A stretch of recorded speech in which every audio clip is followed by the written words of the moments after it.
Describe a HIV model with treatment as an intervention and find its basic reproduction number. HIV model বর্ণনা করতে হবে এবং উহার basic reproduction সংখ্যা বের করা লাগবে। তাহলে এটা শুধুমাত্র এটা আপনারা পাবেন।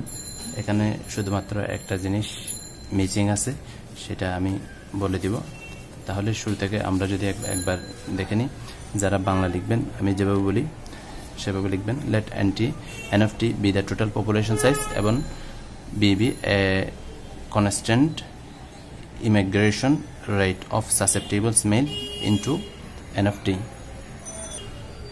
Let x of t the number of susceptible সংবেদনশীল লোকের সংখ্যা, the number of infectious males অর্থাৎ রোগাক্রান্ত পুরুষের সংখ্যা।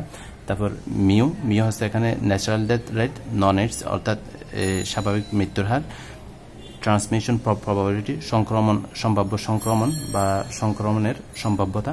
তারপর সি হচ্ছে small letter C, the number of sexual partners বা জীবনসঙ্গী,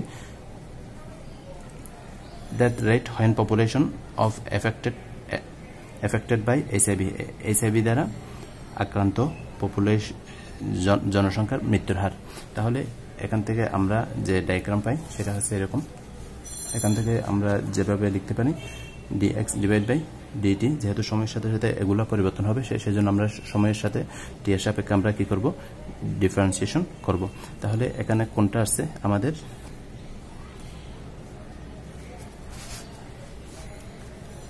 b কনস্ট্যান্ট ইমিগ্রেশন রেট, পরিযায়ী ধ্রুবক পরিযায়ীর হার, মাইনাস এখান থেকে কোনটা চলে গেল, মিউ এক্স চলে গেল, এটা বিয়োগ দিব। আর কোনটা চলে গেল, এটা আসলো, এটা পজিটিভ, এটা চলে গেল, এটা চলে গেল। তাহলে এই দুইটা ঋণাত্মক। X beta C 1 divide by n এবং dy by dt is equal to, এখানে কোনটা আসলো, x beta C 1 divide by n, কোনটা চলে গেল, এটা চলে গেল, মিউ প্লাস ডি ওয়াই। যারা সায়েন্স যারা তিতাস ব্যবহার করেন তাদের একটা মিসিং আছে, ডেথ বাই এইচআইভি কর্তৃক মৃত্যু, এই কথাটা উল্লেখ নাই। তারপর এখন আমরা ট্রিটমেন্ট ব্যবহার করব। Treatment for the HIV treatment first in 1987 অর্থাৎ 1927 সালে এটা প্রথম আবিষ্কার করা হয়েছিল। নেমড AZT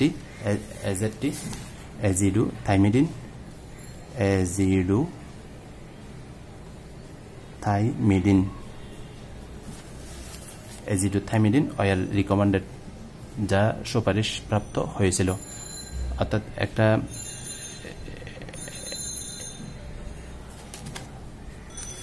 অ্যাজিডুথাইমিডিনটা হচ্ছে একটা ড্রাগ। আফটার দ্যাট এরপরে প্রায় 30 medicine oil recommended for the treatment. Some of them, একটা হচ্ছে ককটেল, আরটা হচ্ছে অ্যান্টিরেট্রোভাইরালস। বইয়ে যেটা দেওয়া আছে সেটা কিন্তু ভুল, বইয়ে যেটা দেওয়া আছে এটা কিন্তু ভুল। এটা হবে অ্যান্টিরেট্রোভাইরাল, আরটা হচ্ছে highly active antiretroviral therapy, heart.